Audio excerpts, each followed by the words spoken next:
Thank you, Nat. Well, the province announcing $4 billion in funding for municipalities yesterday to offset costs from COVID-19.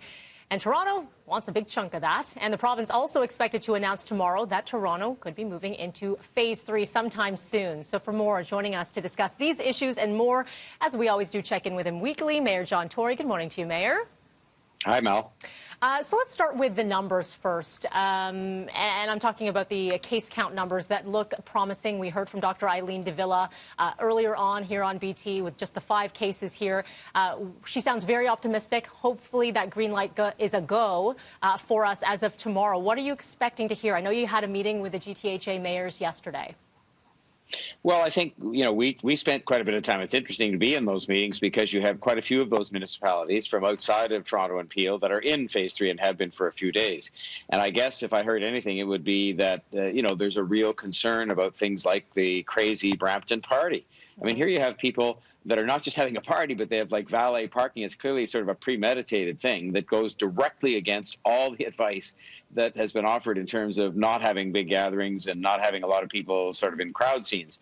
So I think that's the concern. And I think it's a concern that remains with the province about Toronto and Peel moving into Stage 3. And Stage 3 doesn't matter about the ignorance of people having those kinds of parties or not, but it's just, is there an attitude out there that sort of says on the beaches, in the indoor restaurants, which would be open for dining, in the backyards, that we're going to have a lot of these kinds of things going on, which would lead to a new spread. But I think the numbers are good enough. I think the discipline most people have shown with face coverings and so on is good enough that we can move forward. I hope we do. But again, that's a provincial decision that will be announced, soon, and I hope it's positive.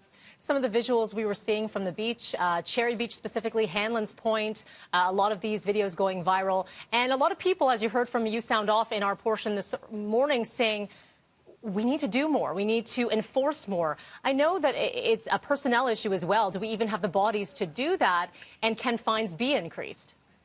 It's not even so much that. We have lots of people. We can sort of concentrate them onto the 2 or 3 beaches where there's been a problem. I think that what you end up with is a couple of things. First, you have to have some degree of cooperation from people who just decide they're not going to go where the crowd scenes are, even though that's what human beings love to do, especially on a hot day, on the beach by the lake in the summer.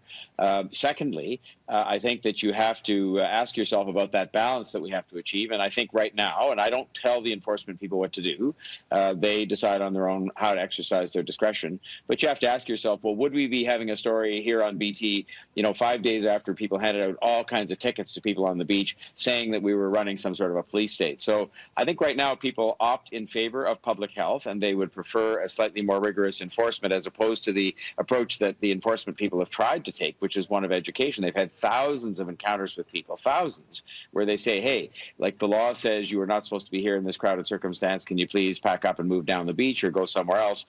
So it's one of those things that's very, very perplexing for us, because really what we hope is that people will just understand that they should avoid crowd scenes on beaches, certainly not, actually make them happen in backyards and places like that, because that in places like, out west and in Ottawa and so on, Montreal, those crowd scenes in both bars, which is why we've recommended some additional measures there, and in backyards have been the place where the virus is spreading among a much younger group of people. I think yesterday they said more than 50% of the cases were people who were under the age of 40. Yeah, and we've been seeing that trend over the last week or so, people under the age of 40, over 50% for sure.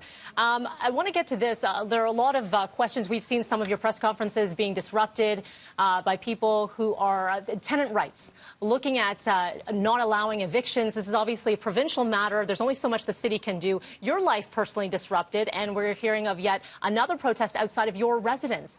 What can you say to this? I know it's going to be talked about in City Council virtually today, but what can you say to those who are complaining right now? Well, first of all, I've indicated some dissatisfaction with the piece of legislation that was passed by the provincial legislature, and they sort of say, well, I should take steps to try and get it repealed. Well, there's nothing I can do to get legislation repealed at Queen's Park. In fact, there's a number of bills up there I would repeal if I had the power. But, this is a serious matter, and I've said no tenant should be evicted without a hearing, and that legislation actually makes it possible a tenant could be evicted without a hearing, for example. But look, on the matter of the protests, I don't dispute the right of people to have protests. It's a welcome part of the wonderful country in which we live. But the notion of protesting at the house of an elected representative, I think, is not a good thing to make a habit of. And this is the second time in a couple of weeks. But more importantly to me, much more importantly, I live in a condominium building, as many people do live in condos or apartments. Think about my neighbors. I'm not even at the building today when they're protesting. I'm at City Hall, where I am right now, being a participant in a city council meeting, and they're going to go and disrupt my neighbors. The last time they tried to storm inside the building.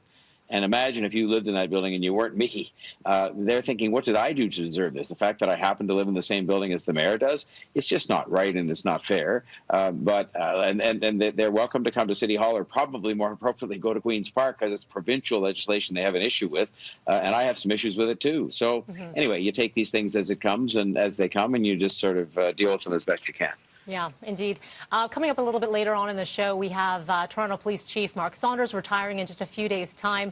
I'm sure you've had a number of discussions since he announced his retirement over the last month and a half. Are there any messages you'd like to pass along for him as we say goodbye to him?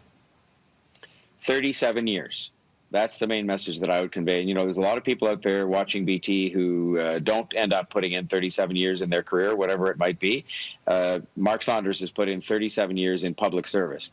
And by all accounts, because I wasn't around for all of it, by all accounts, he has done an excellent job. He's had just about every leadership position you could have in the Toronto Police Service. And for all the issues that surround the Toronto Police these days and the need for change, which he recognizes, you know, he has done a good job for people. He's been an honest, straightforward person, and I just thank him for his public service, because I think it came at a very important time, as it always does with a police chief, and I think he can be very proud of his overall record after all those years of service to us and to keeping our city safe.